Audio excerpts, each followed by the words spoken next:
सावन पूर्णिमा व्रत कथा।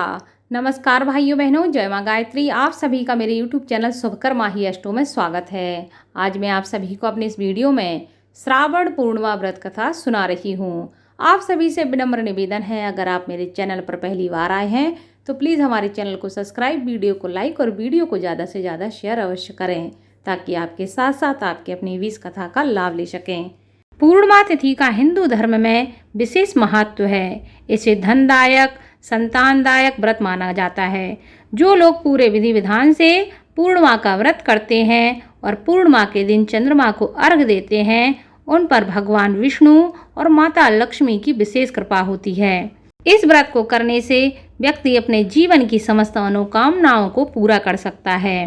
पौराणिक कथा के अनुसार द्वापर युग में एक समय की बात है कि यशोदा जी ने भगवान कृष्ण से कहा, तुम सारे संसार के उत्पन्न करता हो, पोषण तथा उसके संहार करता हो। आज कोई ऐसा व्रत मुझसे कहो जिसके करने से स्त्रियों को कभी विधवा होने का भय ना रहे तथा यह व्रत सभी मनुष्यों की मनोकामनाएं पूरी करने वाला हो। भगवान कृष्ण कहने लगे कि हे माता, तुमने अति सुंदर प्रश्न किया है। मैं तुमसे ऐसे ही व्रत को सविस्तार कहता हूँ। सौभाग्य की प्राप्ति के लिए स्त्रियों को 32 पूर्णिमा का व्रत करना चाहिए। इस व्रत को करने से स्त्रियों को सौभाग्य और संपत्ति की प्राप्ति होती है। यह व्रत अचल सौभाग्य को देने वाला है और भगवान शंकर के प्रति मनुष्य मात्र की भक्ति बढ़ाने वाला है। यशोदा जी कहने लगी कि हे कृष्ण, सर्वप्रथम व्रत को मृत्युलोक में किसने किया था, सो इसके बारे में तुम मुझे सविस्तार बताओ। भगवान कृष्ण कहने लगे, इस भूमंडल पर एक अत्यंत प्रसिद्ध राजा चंद्रहास से पालित अनेक प्रकार के रत्नों से परिपूर्ण कातका नाम की एक नगरी थी। वहाँ धनेश्वर नाम का एक ब्राह्मण रहता था और इसकी स्त्री अति सुशील और रूपवती थी। दोनों ही उस नगरी में बड़े प्रेम के साथ रहते थे। घर में धन धान आदि की कोई कमी नहीं थी। उनको एक बड़ा दुख था कि उनके कोई भी संतान नहीं थी। इस वजह से वह बहुत दुखी रहते थे। एक दिन एक बड़ा तपस्वी योगी उनकी नगरी में आया। वह योगी बाकी सभी घरों से भिक्षा मांगकर भोजन किया करता था, लेकिन उस ब्राह्मण के घर से कभी भी भिक्षा नहीं लेता था। एक दिन योगी गंगा किनारे भिक्षा मांगकर प्रेम पूर्वक खा रहा था कि धनेश्वर ने योगी को यह सब करते देख लिया। अपनी भिक्षा का अनादर देखकर धनेश्वर योगी से बोला, और सभी घरों से भिक्षा लेते हो परंतु मेरे घर से कभी भिक्षा नहीं लेते, इसका कारण क्या है? योगी कहने लगा कि आपके धर्म में हमें इस बात की आज्ञा नहीं देता है, क्योंकि अभी आप गृहस्थ जीवन में एक सुख से वंचित हैं। आपके घर में संतान होने पर मैं आपके घर से भी भिक्षा को स्वीकार कर लूँगा। उन्होंने कहा कि जिसे संतान नहीं है उसके घर से भिक्षा लेने से मेरे ऊपर पतित हो जाने का भय है। धनेश्वर यह सब बात सुनकर बहुत दुखी हुआ और हाथ जोड़कर योगी के पैरों में गिर पड़ा तथा दुखी मन से कहने लगा कि आप मुझे संतान प्राप्ति के लिए कोई उपाय बताएं। आप सर्वज्ञ हैं, आप अवश्य ही मुझे कोई उपाय बता सकते हैं। धन की मेरे घर में कोई कमी नहीं है, लेकिन मैं संतान न होने के कारण बहुत दुखी हूँ। आप मेरे इस दुख का हरण कर दीजिए। यह सुनकर योगी कहने लगे, तुम चंडी की आराधना करो। घर पहुंचकर उन्होंने यह सारी बात अपनी पत्नी को बताई और खुद वन में चला गया। वन में पहुंचकर उसने चंडी की आराधना और उपासना करना प्रारंभ किया। 16 दिन बाद सपने में माँ चंडी ने उसे दर्शन दिए और कहा कि हे धनेश्वर, जा तेरे पुत्र होगा, लेकिन उसकी आयु सिर्फ 16 वर्ष होगी। 16 वर्ष बाद उसकी आयु में उसकी मृत्यु हो जाएगी। अगर तुम दोनों स्त्री और पुरुष 32 पूर्णिमाओं का व्रत करोगे तो वह दीर्घायु हो जाएगा। जितना तुम में सामर्थ हो उतने आटे के दिए जलाकर तुम भगवान शिव का पूजन करो, लेकिन पूर्णमासी 32 ही होनी चाहिए। सुबह होते ही तुम्हें इस स्थान के पास एक आम का पेड़ दिखाई देगा। उस पर चढ़कर एक फल तोड़कर अपने घर ले जाना। अपनी स्त्री को इसके बारे में बताना। सुबह स्नान होने के बाद वह स्वच्छ होकर भगवान शिव जी का ध्यान करे और उस फल को खा ले। तब शंकर भगवान की कृपा से उसको गर्भ ठहर जाएगा। जब ब्राह्मण सुबह उठा तो उसे उस स्थान पर एक आम का पेड़ दिखाई दिया और वह उसे फल तोड़ने के लिए उस पर चढ़ गया, लेकिन वह पेड़ पर चढ़ नहीं पा रहा था। यह देखकर उसे बड़ी चिंता हुई, लेकिन भगवान गणेश की उपासना की और कहा कि हे दयानिधे, अपने भक्तों के विघ्नों का नाश करने वाले, उनके मंगल कार्य को करने वाले, दुष्टों का नाश करने वाले, रिद्धि सिद्धि को देने वाले, आप मुझे इतना बल दें कि मैं अपनी मनोकामना को पूरा कर सकूं। इसके बाद वह पेड़ पर चढ़कर फल तोड़कर अपनी पत्नी के पास लेकर पहुंच गया। उसकी पत्नी ने अपने पति के कहे अनुसार इस फल को खा लिया और वह गर्भवती हो गई। देवी की कृपा से उसे बहुत सुंदर पुत्र पैदा हुआ। उसका नाम उन्होंने देवी दास रखा।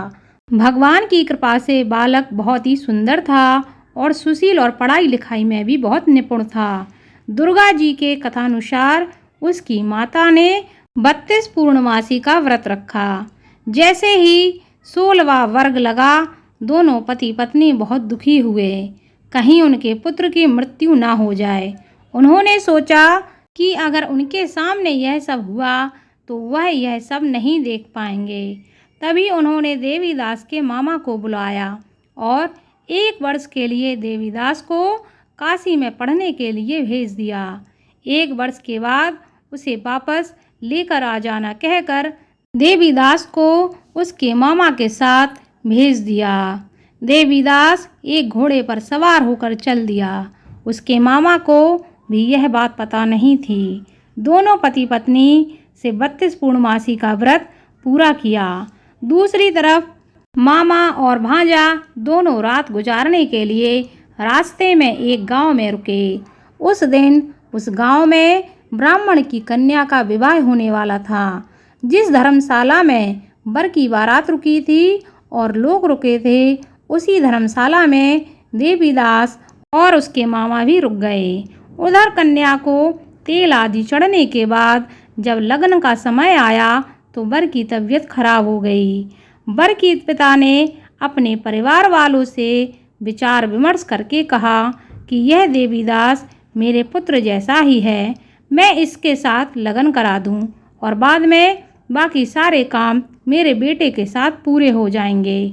ऐसा कहने के बाद वर के पिता देवीदास को मांगने के लिए उसके मामा के पास पहुँचे और सारी बात बताई। मामा ने कहा कि कन्यादान में जो भी मिलेगा वो हमें दे देना। वर के पिता ने यह बात स्वीकार कर ली। इसके बाद देवीदास का विवाह कन्या के साथ संपन्न हो गया। इसके बाद वह अपनी पत्नी के साथ भोजन ना कर सका और मन में विचार करने लगा कि ना जाने यह किसकी पत्नी है। यह सोचकर उसकी आंखों में आंसू आ गए। तब वधू ने पूछा कि क्या बात है, आप इतने उदास क्यों हो? तब उसने सारी बातें अपनी पत्नी को बता दी। तब कन्या कहने लगी, यह विवाह सही नहीं है, आप ही मेरे पति हैं, मैं आपकी ही पत्नी रहूंगी, किसी अन्य की कभी नहीं। तब देवीदास ने कहा, ऐसा मत कहिए, क्योंकि मेरी आयु बहुत कम है, मेरे बाद आपका क्या होगा? लेकिन उसकी पत्नी नहीं मानी और बोली, स्वामी आप भोजन कीजिए। दोनों रात में सोने के लिए चले गए। सुबह देवीदास ने पत्नी को 4 रंगों से जड़ी हुई अंगूठी दी और एक रुमाल दिया और बोला कि हे प्रिय, इसे लो और संकेत समझकर स्थिर चित्त हो जाओ। मेरे मरण और जीवन जानने के लिए एक पुष्प वाटिका बना लो, उसमें सुगंधित वाले एक नव मल्लिका लगा लो, उसको प्रतिदिन जल से सींचा करो और आनंद के साथ खेला कूदा करो। जिस समय और जिस दिन मेरा प्राणांत होगा उस दिन यह फूल सूख जाएंगे। जब यह हरे हो जाए तो जान लेना कि मैं जीवित हूँ। यह समझाकर वह वहाँ से चला गया। इसके बाद जब वर और बाकी बाराती मंडप में आए तो कन्या ने उसे देखकर कहा कि ये मेरा पति नहीं है, मेरे पति वह हैं जिनके साथ रात में विवाद हुआ, इसके साथ मेरा विवाह नहीं हुआ। अगर यह वही है तो यह बताए कि मैंने इसे क्या दिया और साथ ही कन्यादान के समय को आभूषण मिले उन्हें दिखाए।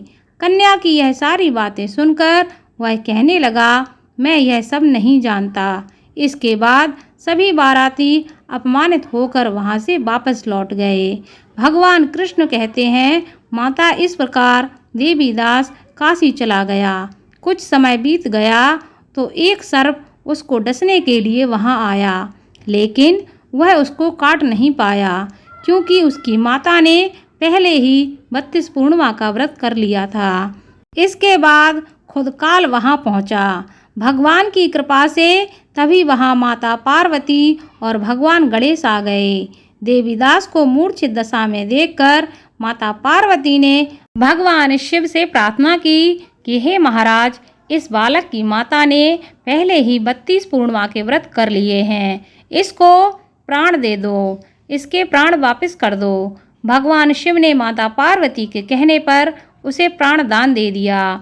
उधर उसकी पत्नी उसके काल की प्रतीक्षा कर रही थी। उसकी पत्नी ने जाकर देखा कि पुष्प और पत्र दोनों ही नहीं हैं। उसे बहुत आश्चर्य हुआ और जब उसने देखा ये पुष्प वाटिका फिर से हरी हो गई तो वह समझ गई कि उसका पति जिंदा हो गया है। इसके बाद वह बहुत ही प्रसन्न होकर अपने पिता से कहने लगी कि मेरे पति जीवित हैं, उनको ढूंढिए। जब 16वां वर्ष व्यतीत हो गया तो देवीदास अपने मामा के साथ काशी से वापस आ गया। इधर उसकी पत्नी के परिवार वाले उन्हें ढूंढने के लिए जा ही रहे थे कि उन्होंने देखा कि देवीदास और उसका मामा उधर से आ रहे हैं। उनको देखकर उनके ससुर बहुत प्रसन्न हुए और उसे अपने घर ले गए। वहां जाकर उन्होंने सब सामान इकट्ठा किया और कन्या ने भी उसे पहचान लिया। देवीदास ने इसके बाद अपनी पत्नी और मामा को वहां से लेकर चल दिया। उसके ससुर ने भी उसे बहुत सा धन दहेज में दिया। जब वह अपने घर की तरफ चला तो उसके माता पिता को लोगों ने खबर की तुम्हारा पुत्र देवीदास अपनी पत्नी और मामा के साथ आ रहा है। यह समाचार सुनकर पहले तो उन्हें विश्वास नहीं हुआ, लेकिन जब देवीदास आया और उन्होंने अपने माँ बाप के पैर छुए तो देवीदास के माता पिता ने उसका माथा चूमा और दोनों को अपने सीने से लगा लिया। दोनों के आने की खुशी में धनेश्वर ने बहुत सा दान दक्षिणा ब्राह्मणों को दी। भगवान श्री कृष्ण कहते हैं कि इस तरह धनेश्वर को 32 पूर्णिमाओं के व्रत के प्रभाव से संतान की प्राप्ति हुई। जो स्त्रियां इस व्रत को करती हैं वह जन्म जन्मांतरों तक वैधव्य का दुख नहीं भोगती और सदा सौभाग्यवती रहती हैं। यह मेरा वचन है। यह व्रत संतान देने वाला है और समस्त मनोकामनाओं के पूरा करने वाला है। इसलिए हर व्यक्ति को पूर्णमासी के दिन पूर्णिमा का व्रत करना चाहिए और थोड़ा समय निकालकर इस कथा को अवश्य सुनना चाहिए, जिससे आपके जीवन के सभी मनोरथ पूर्ण हो सकें और भगवान लक्ष्मी नारायण की कृपा आपके साथ आपके घर परिवार पर हमेशा बनी रहे।